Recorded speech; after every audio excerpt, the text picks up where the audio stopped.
porque eu acho que é o nosso dever. A gente tem que acompanhar a seleção brasileira. É Copa do Mundo, gente, não tem jeito. Quer queira você ou não, a seleção brasileira é assunto, e eu particularmente saio do jogo da seleção contra o Egito muito mais preocupado, pensando na Copa do Mundo, do que propriamente animado. Eu não gostei nem um pouco da seleção brasileira. Eu estou vendo muita gente dizer, mas o primeiro tempo foi bom, o setor ofensivo deu dinâmica. Beleza, o setor ofensivo criou jogadas, botou a bola na rede? Não. O Igor Thiago, que é centroavante de ofício, se destacando no futebol inglês, ele perdeu pelo menos 3 oportunidades. E aí que eu falo, se fosse o Pedro lá como centroavante, será que perderia essas oportunidades? Eu arrisco dizer que não. O Vinícius Júnior, adoro o Vinícius Júnior, mas não dá para perder um gol como ele perdeu no primeiro tempo na cara do goleiro adversário. E aí vamos falar do setor defensivo no primeiro tempo. Que lástima o setor defensivo. Marquinhos, nossa, que fase é do Marquinhos com a seleção. Assim, o Marquinhos é um grande jogador, mas na seleção brasileira parece que, enfim, desliga um pouco. Olha o mole que ele deu no gol do Egito. Cara, não dá para dar esse mole em Copa do Mundo, gente. Não dá para dar esse mole em Copa do Mundo. Copa do Mundo é diferente. Se o Egito fosse uma seleção um pouquinho mais forte, eu duvido que o placar seria 2-1 para a seleção brasileira. Duvido. Porque o segundo tempo a seleção passou perrengue. Por falar em perrengue, o Alisson, nossa, que energia o Alisson na seleção brasileira. É um grande jogador com a camisa do Liverpool. Aí vai para a seleção brasileira, é um goleiro comum, nunca decidiu nada. E ele vive uma fase horrível, totalmente inseguro no primeiro tempo. Assustador. O setor defensivo da seleção brasileira estava horrível. Embora, é até contraditório, mas o que eu vou falar aqui, o Ibañez fez uma grande partida, um dos melhores em campo. Individualmente falando, o Ibañez foi bem. Jogador que entrou ali como titular para fazer o quarto zagueiro, né, o quarto defensor, zagueiro pelo lado esquerdo. Baita jogador, foi bem, gostei da atuação dele. Mas para mim o melhor em campo foi Lucas Paquetá, jogou muita bola, dinamismo absurdo, versátil, cabeça erguida, não sente o peso da camisa da seleção brasileira. Foi um jogo assim, palmas para Lucas Paquetá, jogou muita bola. Um tapa na cara daqueles que criticam o Lucas Paquetá, daqueles que falavam que o Lucas Paquetá nem deveria ir para a Copa do Mundo. Gente, na boa, o Paquetá na última Copa do Mundo, atrás do Neymar, digamos assim, foi o grande jogador da seleção brasileira, jogou muita bola, jogador de Copa do Mundo, nunca jogou mal pela seleção brasileira. Um ou outro jogo ali, perdendo um pênalti, mas com a camisa de seleção sempre performou em altíssimo nível. Então, assim, de verdade, eu saio muito mais preocupado do que animado para a Copa do Mundo com a seleção brasileira. O único ponto positivo que eu vou dizer assim no segundo tempo é aquilo que eu já venho falando há muito tempo.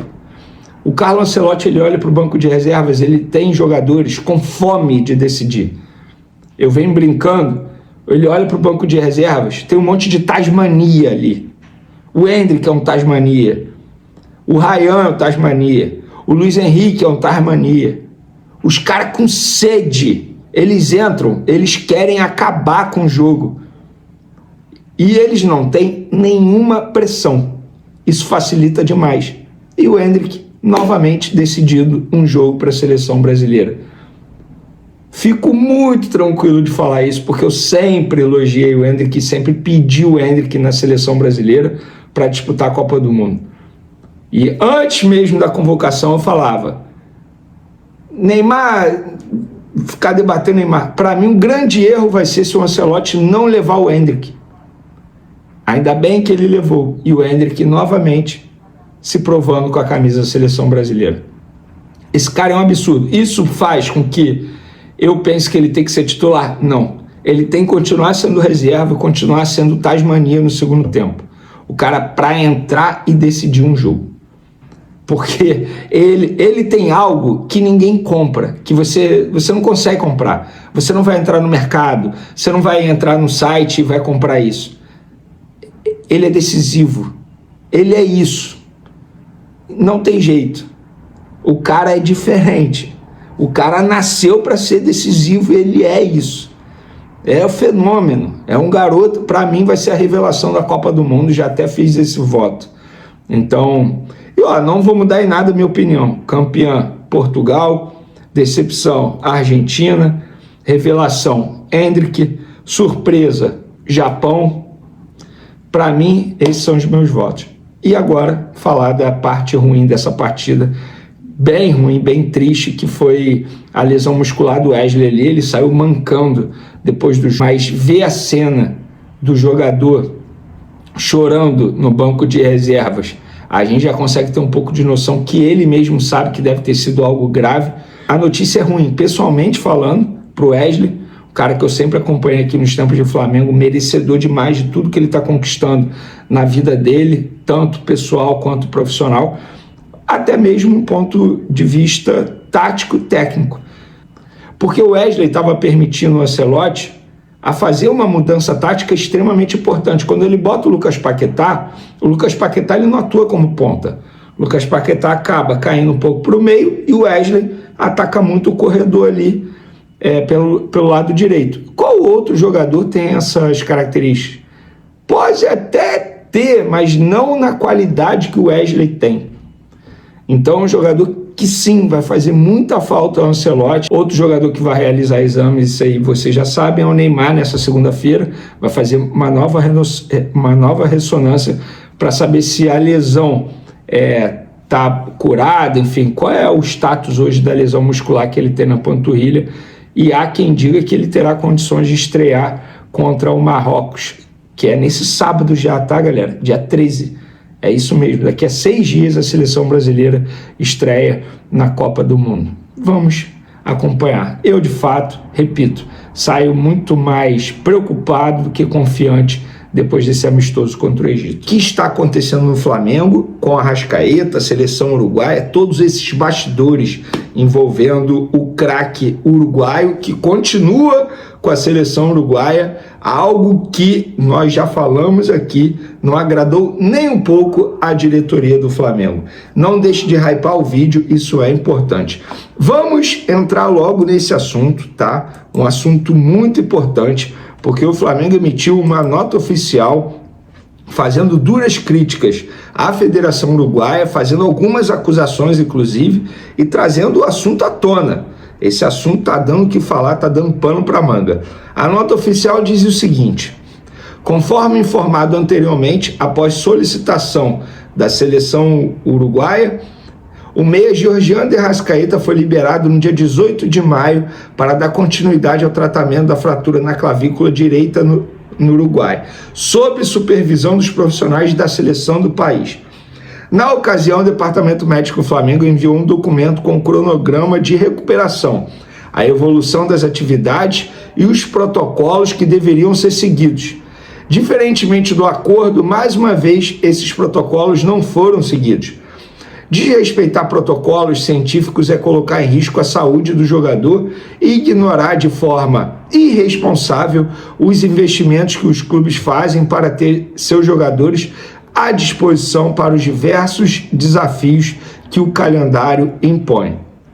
Como forma de contribuir para a recuperação de Arrascaeta e garantir o alinhamento dos processos de acompanhamento físico e médico, o Flamengo também autorizou, após solicitado, a integração do fisioterapeuta Lanian Neves à comissão técnica da seleção uruguaia durante a Copa do Mundo. A medida teve como objetivo oferecer suporte ao atleta nesse período e preservar as melhores condições para o seu retorno às atividades pelo clube na sequência da temporada. O Clube de Regatas do Flamengo deseja pronta recuperação à camisa 10 e mantém a torcida para que alcance seus objetivos. Por outro lado, espera que os protocolos previamente alinhados entre clube e seleção sejam respeitados em futuras situações envolvendo atletas sob contrato com o Flamengo. Palmas para o Flamengo. Sabe por que palmas para o Flamengo? Tá batendo de frente E é isso que precisa fazer, tem que expor mesmo. Porque as seleções, elas não estão nem aí para os clubes. E quando eu falo as seleções, isso inclui também a seleção brasileira. É cada um olhando para o seu próprio rabo, para o seu próprio umbigo. A seleção uruguaia, como disse o Flamengo aqui em uma nota oficial, isso não é nem o Vene Casagrande dizendo, porque eu já tinha dito, só que agora o Flamengo vem publicamente expor uma situação extremamente séria, complexa e também prejudicial ao Flamengo. Olha o que acabou causando a lesão grave muscular em Arrascaeta. E nem assim a seleção uruguaia larga o Arrascaeta. O cara tá com uma lesão grau 2 na panturrilha, a estreia daqui a 5, 6 dias na Copa do Mundo. O que a seleção uruguaia vai fazer? Força a barra, força a barra, força a barra. Ah, mas se o jogador não estiver bem para o segundo semestre pelo Flamengo, nós não estamos nem aí. O importante é a Copa do Mundo. E quem se... Eu já ia falar uma palavra. E quem se dá mal, quem sai prejudicado na história é o Flamengo, que faz um investimento altíssimo, que paga um alto salário para o jogador, que faz um cronograma para o jogador seguir com a seleção uruguaia, mas esse cronograma não é cumprido. Bastidores. Essa nota oficial saiu a pedido do presidente BAP. Só para vocês terem noção, o BAP está, essa é a palavra, revoltado com toda essa situação. Revoltado. Ainda mais depois que o jogador não foi cortado, mesmo sofrendo essa lesão de grau 2. E só sofreu essa lesão de grau 2 na panturrilha, como vocês puderam ver na nota aí, porque o cronograma que o Flamengo preparou para a seleção uruguaia não foi cumprido. Pelo contrário, eles pegaram o cronograma aí, ó, rasgaram. E agora, com uma medida preventiva, digamos assim, o Flamengo liberou o fisioterapeuta a acompanhar o Arrascaeta com a seleção uruguaia. Porque se não fosse isso, amigo, a situação seria muito pior, porque eles iriam forçar o Arrascaeta. E aí, a chance de sofrer uma outra lesão na outra perna era maior. Bom, o Flamengo fez certo, gente. Eu acho que o Flamengo devia fazer isso, tem que fazer isso, tem que expor mesmo. Segundo informações do jornalista Antônio Carlos, o Flamengo voltou a tratar a contratação de Tati Castellanos como uma das prioridades para o fortalecimento do setor ofensivo. O atacante argentino, que já despertou interesse do clube em outras oportunidades, voltou a ganhar espaço nas discussões internas diante das mudanças envolvendo sua situação no futebol europeu. A diretoria rubro-negra avalia que o cenário atual apresenta condições mais favoráveis para uma negociação do que em períodos anteriores. Questões que antes dificultavam um possível acordo perderam força, aumentando a confiança dos dirigentes na viabilidade de uma investida durante a próxima janela de transferências. No departamento de futebol, Castellanos é visto como um jogador capaz de agregar características importantes ao elenco. Sua capacidade de atuar em diferentes funções do ataque, a intensidade na pressão sobre os adversários, a mobilidade constante e o bom aproveitamento nas finalizações são pontos valorizados pela comissão técnica. Com o objetivo de elevar o nível competitivo da equipe, o Flamengo trabalha na elaboração de um projeto esportivo considerado atrativo para o atleta. A proposta estudada prevê um contrato de longo prazo, com duração de 3 temporadas, além da perspectiva de protagonismo em competições nacionais e internacionais. Nos bastidores, o clima é de expectativa positiva. A avaliação é de que o momento atual representa uma oportunidade concreta para avançar nas tratativas e tentar concretizar uma contratação considerada estratégica para o planejamento do clube nos próximos anos. Agora eu quero saber a sua opinião de vocês. Tati Castellanos será um bom reforço? Sim ou não? Deixe sua opinião no comentário. O melhor comentário eu vou fixar. Não esqueça de curtir o vídeo e inscreva-se no canal para não perder nada do Flamengo. Até a próxima e saudações rubro-negras nação.